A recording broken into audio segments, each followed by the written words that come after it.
नमस्कार, आप देख रहे हैं खबर 24 एक्सप्रेस और मैं हूं आपके साथ लता। 6.3 के भूकंप से कांपी नेपाल की धरती। बीती रात करीब 9 बजे से 1:57 तक नेपाल के दोती जिले में एक के बाद एक तेज भूकंप के झटके महसूस किए गए, जिसके बाद खबर ये है कि भूकंप के कारण एक घर गिरने से 6 लोगों की मौत हो गई। नेशनल सेंटर फॉर सिस्मोलॉजी ने भूकंप पर जानकारी देते हुए बताया कि भूकंप का केंद्र नेपाल था, जिसकी तीव्रता 6.3 थी। साथ ही भूकंप का एपिसेंटर पिथौरागढ़ से 19 किलोमीटर दूर पूर्व दक्षिण पूर्व की तरफ नेपाल के मणिपुर में रहा, जिसका असर भारत में दिल्ली एनसीआर, उत्तराखंड और आसपास के राज्यों में भी देखने को मिला। बता दें कि मंगलवार को देर रात उत्तर भारत डर के साए में रहा, जहां भूकंप की तीव्रता 5.7 रही। इस तीव्रता के साथ भूकंप के झटकों को महसूस किया गया तो लोग तुरंत घर के बाहर आ गए और अपने करीबियों को सतर्क करने लगे। आमतौर पर भूकंप के झटके कुछ सेकंड्स तक ही पता चलते हैं, मगर इस बार करीब 1 मिनट तक धरती हिलती रही, जिसने लोगों को आधी रात को अंदर तक झकझोर कर रख दिया। बिहार में युवक ने प्रेमिका के दुपट्टे से लगाई फांसी। सुसाइड है या मर्डर, पुलिस ने जताया लव ट्रायंगल का अंदेशा। बिहार का परसामा गांव फिलहाल सुर्खियों में है। मुजफ्फरपुर से आए दिन दबंगई के मामले सामने आते रहते हैं, मगर इस बार मामला प्रेम का है, जहां नाबालिग प्रेमिका के बुलाने पर लुधियाना से मुजफ्फरपुर के परसामा गांव पहुंचे युवक की संदिग्ध हालातों में मौत हो गई। शनिवार को प्रेमिका ने कॉल कर युवक को अपने घर बुलाया था, जिसके बाद युवक के पहुंचने पर अगली सुबह युवक का शव पेड़ से लटका मिला। युवक के दोनों पैर जमीन पर पूरी तरह से सटे हुए थे, जिसके बाद पुलिस ने युवक की हत्या के मामले में नाबालिग प्रेमिका समेत 6 के खिलाफ एफआईआर दर्ज की है। फिलहाल पुलिस ने नाबालिग प्रेमिका मुन्ना दास, अजय दास, किशन दास, अमरजीत दास और एक अन्य को हिरासत में लिया है, जिनसे पूछताछ जारी है। युवक की पहचान जमादार कुमार उर्फ मुख्तार के रूप में हुई है। मालूम हो कि युवक का शव रविवार को पेड़ से लटका मिला था, जिसके बाद उसे पेड़ से उतारकर पोस्टमार्टम के लिए भेज दिया गया। चूंकि युवक के पैर जमीन से पूरी तरह सटे हुए थे, इसलिए यह अनुमान लगाया जा रहा है कि उसकी हत्या कर शव को पेड़ से लटकाया गया था। हालांकि पूरी स्थिति की पुष्टि पोस्टमार्टम रिपोर्ट ही कर सकती है। बता दें कि पुलिस घटनास्थल की जांच के साथ फिलहाल मृतक के परिजनों का बयान भी दर्ज कर रही है, जिसमें यह बात सामने आई कि मृतक की बुआ ने उसे कहते हुए सुना था कि सब कुछ हम देते हैं, लेकिन प्यार किसी और से करती है, जिसके बाद पुलिस ने लव ट्रायंगल का अंदेशा जताया है। वंदे भारत फिर आई सुर्खियों में। पिछले 1 महीने में मवेशियों की ट्रेन की चपेट में आने की 3 घटनाओं से लेकर ओवैसी पर पथराव और अब ट्रेन की चपेट में आने से 52 साल की महिला की मौत। वंदे भारत ट्रेन को आधुनिक भारत का पहिया बताया गया था, जिसके बाद खबरों में उसकी नई टेक्नोलॉजी, सुविधा और आधुनिकता की बात होनी चाहिए, मगर इससे बिल्कुल विपरीत वंदे भारत अपनी दुर्घटनाओं के कारण सुर्खियां बटोर रही है। अभी मंगलवार को मुंबई जा रही वंदे भारत ट्रेन की चपेट में आने से 52 साल की महिला की मौत हो गई। घटना गुजरात के आनंद रेलवे स्टेशन की है, जहां बेट्राइस आर्चीबाल्ड पीटर नाम की महिला की मौके पर मौत हो गई। रेलवे पुलिस ने जानकारी देते हुए बताया कि घटना शाम 4:37 पर हुई, जब पीड़ित महिला पटरी पार कर रही थी। साथ ही अधिकारियों ने बताया कि पीटर अहमदाबाद की रहने वाली थी, जो कि आनंद में अपने रिश्तेदार से मिलने जा रही थी। आपको बता दें कि ट्रेन गांधीनगर कैपिटल स्टेशन से मुंबई सेंट्रल जा रही थी, जिसका आनंद में कोई ठहराव नहीं था। पुलिस ने पूरे मामले पर जांच का आश्वासन दिया है। गौरतलब है कि यह दुर्घटना वंदे भारत ट्रेन पर पथराव के 1 दिन बाद हुई, जिसमें पार्टी अध्यक्ष ओवैसी गुजरात में यात्रा कर रहे थे। हालांकि पुलिस ने किसी भी पथराव के दावे का खंडन किया है और सोमवार को हुई पथराव की घटना पर विस्तार में जांच की बात कही है। बता दें कि पिछले 1 महीने में ट्रेन की चपेट में आने से मवेशियों के मारे जाने की कम से कम 3 घटनाएं सामने आ चुकी हैं, जिसके बाद यह पहला मामला है जब किसी व्यक्ति की वंदे भारत ट्रेन की चपेट में आने से मौत हो गई हो। हर हर महादेव फिल्म लगातार विवादों में घिरती नजर आ रही है। फिल्म के सिनेमाघर में दस्तक देते ही फिल्म बहुत बड़ी मुश्किल में आ गई है। राष्ट्रवादी कांग्रेस पार्टी, मराठा महासंघ और संभाजी ब्रिगेड से लेकर अन्य शिव प्रेमी संगठनों तक हर किसी ने फिल्म को कानूनी नोटिस जारी किया है। राष्ट्रवादी कांग्रेस पार्टी यानी एनसीपी की बात करें तो एनसीपी नेता महेश तापसे ने सेंसर बोर्ड के फिल्म को हरी झंडी दिखाने पर सवाल उठाया है। उन्होंने सेंसर बोर्ड को फिल्म फिर से देखने और उसे बैन करने की मांग उठाई है। बता दें कि फिल्म को लेकर एनसीपी पहले से ही भड़की हुई थी। सोमवार को एनसीपी नेता जितेंद्र अव्हाड ने थाने में फिल्म की स्क्रीनिंग को रोक दिया था और कार्यकर्ताओं के साथ खूब विरोध प्रदर्शन भी किया था। अब बात करें संगठनों की, तो उनका आरोप है कि फिल्म के कई दृश्य इतिहास से मेल नहीं खाते। अर्थात सिनेमैटिक लिबर्टी के नाम पर फिल्म निर्माता अपनी जिम्मेदारी से पीछे हटे हैं और इतिहास को गलत तरीके से दिखाया है। इससे जुड़े नाराज संगठनों ने फिल्म निर्माता और निर्देशक को 13 सवालों की एक सूची भी भेजी है और उनका जवाब 7 दिनों के अंदर उन्हें देना होगा।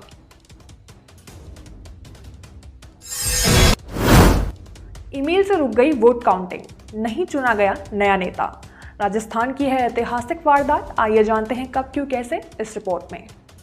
मात्र एक ईमेल से वोट काउंटिंग रुक सकती है, ऐसा पहली बार राजस्थान में मेयर के चुनाव के दौरान देखा गया। सिलसिले की शुरुआत 27 सितंबर 2022 को हुई, जब जयपुर ग्रेटर नगर निगम की तत्कालीन मेयर सौम्या गुर्जर पर भ्रष्टाचार का आरोप लगाकर उन्हें सरकार ने बर्खास्त कर दिया। गौरतलब है कि सौम्या भाजपा से थी और राज्य सरकार कांग्रेस की है। बता दें कि तत्कालीन मेयर के बर्खास्त होते ही राज्य चुनाव आयोग ने नए मेयर के चुनाव की घोषणा कर दी, जिसके बाद 2 दृढ़ प्रत्याशी मैदान में नजर आए। एक तरफ भाजपा से रश्मि सैनी, जिनकी पार्टी के 85 पार्षदों के समर्थन के साथ उनकी जीत तय मानी जा रही थी, और दूसरी ओर कांग्रेस से हेमा सिंघानिया, जिन्हें कांग्रेस के 49, निर्दलीय पार्षद के 5 और बीजेपी के कुछ असंतुष्ट पार्षदों का समर्थन था। जहां इस चुनावी रेस में 2 प्रत्याशी आमने सामने थे, तो वहीं पूर्व मेयर हाईकोर्ट से लड़ाई लड़ रही थी। बता दें कि सौम्या गुर्जर की याचिका पर हाईकोर्ट के जस्टिस महेंद्र गोयल ने मेयर को बर्खास्त करने का सरकार का आदेश रद्द कर दिया, जिसके बाद उन्होंने सरकार को नया आदेश लाने का निर्देश दिया। ये फैसला दोपहर 12 बजे के आसपास ले लिया गया था।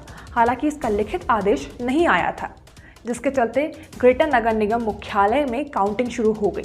हालांकि सौम्या गुर्जर के वकील MS सहारण ने दोपहर 1 बजे राज्य निर्वाचन आयुक्त और रिटर्निंग ऑफिसर को ईमेल कर हाईकोर्ट के आदेश का हवाला देते हुए चुनाव प्रक्रिया को रोक दिया, जिसके तुरंत बाद राज्य निर्वाचन आयोग ने ईमेल में लिखे आग्रह को मानते हुए वोट काउंटिंग बंद कर दी और मतपेटियां वापस से सील कर दी। हताश टीम इंडिया फिर भारत की ओर, भारत में खत्म हुआ वर्ल्ड कप का शोर। गुरुवार को खेले गए इंग्लैंड वर्सेस इंडिया मैच में 10 सालों में पहली बार भारत को इतनी बुरी हार को स्वीकारना पड़ा है। जहां कप्तान रोहित शर्मा की आंखों में आंसू थे, तो वहीं किंग कोहली घुटनों पर थे। टीम इंडिया मायूस थी और भारतीय फैंस हताश थे। नॉकआउट मैच में इंग्लैंड ने टीम इंडिया को 10 विकेट से हरा दिया। टॉस हारकर टीम इंडिया ने पहले बल्लेबाजी का फैसला लिया और 6 विकेट खोकर इंग्लैंड को 168 रन का टारगेट दिया। बता दें कि इंडिया की ओर से जो सितारे चमके वो थे हार्दिक पांड्या और विराट कोहली। पांड्या ने 33 बॉल पर 76 रन बनाए और विराट कोहली ने 40 गेंदों पर 50 रन बनाए। यही वो शानदार पल था जब टीम इंडिया का स्कोर बढ़ सका, क्योंकि पावर प्ले में टीम इंडिया की गति वाकई में धीमी रही। वहीं दूसरे पक्ष की बात करें तो भारत से मिले 159 रन का टारगेट का पीछा करते हुए इंग्लैंड ने 16 ओवर में बिना कोई विकेट खोए टूर्नामेंट में अपना वर्चस्व साबित किया।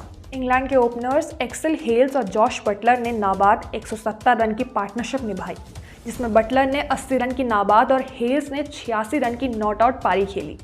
इंग्लैंड के एक विकेट के लिए भारतीय गेंदबाजों का संघर्ष पूरे मैच के दौरान जारी रहा। हालांकि उन्हें एक भी विकेट नहीं मिला। 10 विकेट की बड़ी जीत के साथ इंग्लैंड T20 वर्ल्ड कप 2022 के फाइनल में पहुंच चुका है, जिसके बाद एक बार फिर भारत नॉकआउट मैच में चोक होकर वर्ल्ड कप की रेस से बाहर हो चुका है। इस बड़ी हार के बाद कप्तान रोहित शर्मा निराश और मायूस नजर आए। मैच के बाद वो काफ़ी देर तक कोच राहुल द्रविड़ से बात करते हुए दिखे, जिसके बाद रोहित अपने आंसू पोंछते हुए भावुक नजर आए। बता दें कि पूर्व कप्तान विराट कोहली भी मैच के बाद निराश और हताश दिखे। वही खास बात ये है कि विराट कोहली टूर्नामेंट के हाईएस्ट स्कोरर रहे, जिन्होंने टूर्नामेंट के 6 मैचों में 296 रन बनाए। 102 दिन का कार्यवास काटने के बाद जमानत में बाहर आए संजय राउत, गुलाल से किया गया स्वागत। पीएमएलए कोर्ट ने 102 दिन बाद मनी लॉन्ड्रिंग मामले में गिरफ्तार हुए शिवसेना सांसद संजय राउत को जमानत दी है। बुधवार शाम 5 बजे संजय राउत के भाई सुनील राउत और उनकी लीगल टीम ने जमानत आदेश की कॉपी के साथ संजय की कागजी कार्यवाही पूरी की, जिसके बाद समर्थकों ने गुलाल और नारेबाजी के साथ संजय राउत का स्वागत किया। बता दें कि यहाँ राउत बाहर आए और वहां ईडी ने उनकी जमानत के फैसले को मुंबई हाईकोर्ट में चुनौती दे दी। गौरतलब है कि कोर्ट ने रिहाई का आदेश तुरंत रोकने से इनकार कर कारण देते हुए बताया कि अगर सेशन कोर्ट ने फैसला लेने में 1 महीना लिया है तो आप हमसे 1 दिन में फैसले की उम्मीद कैसे कर सकते हैं। संजय राउत के बाहर आने के बाद उनके कार्यक्रम पर विस्तार देते हुए उनके भाई ने बताया कि सबसे पहले उद्धव ठाकरे से वो मिलेंगे और एक दो जगह और जाएंगे। चूंकि संजय की तबीयत ठीक नहीं है तो सीधा अपने कार्यक्रम के बाद वो अस्पताल में भर्ती हो जाएंगे। मालूम हो कि ईडी ने राउत को 31 जुलाई को मनी लॉन्ड्रिंग मामले में गिरफ्तार किया था, जिस पर उनसे 9 घंटे तक पूछताछ भी चली थी। साथ ही आपको ये भी बता दें कि उनके घर की तलाशी के दौरान ईडी को उनके घर से 11 लाख रुपए नकद मिले थे, जिसका सोर्स वो नहीं बता पाए थे। जिसके साथ संजय पर 1039 करोड़ के पात्रा चौल जमीन घोटाले का आरोप भी है। ट्विटर के पथ पर मेटा इंक 18 साल में पहली बार की गई बड़ी संख्या में छटनी, प्रभावित हुए 11,000 कर्मचारी। मेटा इंक के सीईओ मार्क जुकरबर्ग ने एक अहम ऐलान करते हुए बड़ी संख्या में कंपनी कर्मचारियों की छटनी के बारे में जानकारी दी। फेसबुक, व्हाट्सएप और इंस्टाग्राम की parent company Meta platform Inc ने अपने 11,000 कर्मचारियों को नौकरी से निकाल दिया है, जिसका कारण गलत फैसलों से रेवेन्यू में आई गिरावट को बताया जा रहा है। मालूम हो कि 2004 में कंपनी की स्थापना के बाद ये सबसे बड़ी छटनी होगी। पूरे फैसले की जिम्मेदारी लेते हुए मार्क जुकरबर्ग ने कहा कि आज मैं मेटा के इतिहास में किए कुछ सबसे कठिन फैसलों के बारे में बताने जा रहा हूं।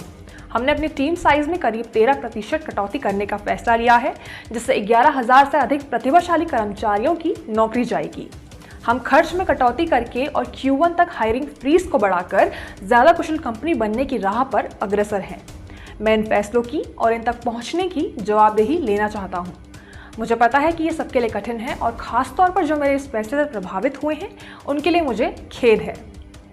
वॉल स्ट्रीट जर्नल की एक रिपोर्ट के अनुसार छटनी में ज़्यादा संख्या रिक्रूटिंग और बिजनेस टीम के एम्प्लॉयज़ की होगी, जिसके साथ निकाले गए स्टाफ में फेसबुक के अलावा व्हाट्सएप और इंस्टाग्राम के एम्प्लॉयज़ भी होंगे। बता दें कि निकाले गए एम्प्लॉयज़ को 4 महीने की सैलरी भी दी जाएगी। मंदी के खतरे के बीच बड़ी बड़ी कंपनियां जैसे ट्विटर, अलीबाबा और अब मेटा ने कर्मचारियों की छटनी का फैसला लिया है, जिससे करोड़ों की आबादी प्रभावित हुई है। राजनीति पर दंगे फसाद, गोलीबारी, हत्या का आरोप और डूबती अर्थव्यवस्था के बीच पाकिस्तान के लिए आखिरकार खुशखबरी आ ही गई। 13 साल बाद आखिरकार पाकिस्तान ने वर्ल्ड कप के फाइनल में जगह बना ही ली। बुधवार को खेले गए न्यूजीलैंड वर्सेस पाकिस्तान मैच में 153 रन के टारगेट का पीछा करती पाकिस्तान ने न्यूजीलैंड को 7 विकेट से हरा दिया। मैच वाकई में पाकिस्तान के लिए ऐतिहासिक रहा, क्योंकि आखिरी बार पाकिस्तान 2009 में खेली गई T20 वर्ल्ड कप के फाइनल में पहुंची थी और खिताब भी जीता था। जिसके बाद बुधवार को 13 साल बाद फिर से वो मौका आया जब पाकिस्तान वर्ल्ड कप 2022 के फाइनल्स में पहुंचने वाली पहली टीम बन गई है। मैच के अहम बिंदुओं की बात करें तो सेमीफाइनल में ओपनिंग करते हुए बाबर आजम ने 53 रन और मोहम्मद रिजवान ने 57 रन की ताबड़तोड़ बैटिंग की। दोनों ने 105 रन की ओपनिंग साझेदारी निभाई, जिसके बाद रिजवान की शानदार पारी के लिए उनको प्लेयर ऑफ द मैच भी चुना गया। जहां पाकिस्तान की ओपनिंग इतनी अच्छी रही तो वहीं न्यूजीलैंड शुरुआत से ही बैटिंग पर हाथ नहीं जमा सका। बता दें कि वो न्यूजीलैंड के कैप्टन विलियम्स ही थे जिन्होंने 46 रन की पारी खेली और डेरेन मिशेल के साथ 50 गेंदों पर 68 रन की साझेदारी कर टीम को शुरुआती झटकों से उबारा। वहीं डेरेन मिशेल ने 53 रनों की पारी खेली, जिनकी बदौलत न्यूजीलैंड का स्कोर 153 पहुंचा। बात करें गेंदबाजी की तो जितनी शानदार पाकिस्तान की बल्लेबाजी रही, उससे कई ज़्यादा तूफानी उनकी गेंदबाजी थी। पाकिस्तान की ओर से शाहीन शाह अफरीदी ने शानदार गेंदबाजी कर 4 ओवर में सिर्फ 24 रन देकर 2 विकेट लिए। दूसरी ओर न्यूजीलैंड की गलतियों पर गौर करें तो विकेटकीपर डेविन कॉनवे का बाबर आजम का कैच छोड़ना पूरी टीम पर भारी पड़ा। जिस समय कैच छूटा उस समय बाबर आजम का खाता खुला भी नहीं था। बात करें दूसरी गलती की तो अगर कॉनवे एक रन के लालच में अपना विकेट नहीं देते तो फाइनल स्कोर में 20-30 रन का फर्क आ जाता, जिससे मैच का नतीजा पूरा बदल सकता था। ये खबर आपको कैसी लगी? अपनी राय जरूर दें। इस खबर से संबंधित यदि कोई शिकायत या सुझाव है तो हमें जरूर बताएं। अगर आप YouTube पर हमारी खबरें देख रहे हैं तो खबरों को लाइक करना, शेयर करना और हमारे चैनल को सब्सक्राइब करना ना भूलें। धन्यवाद।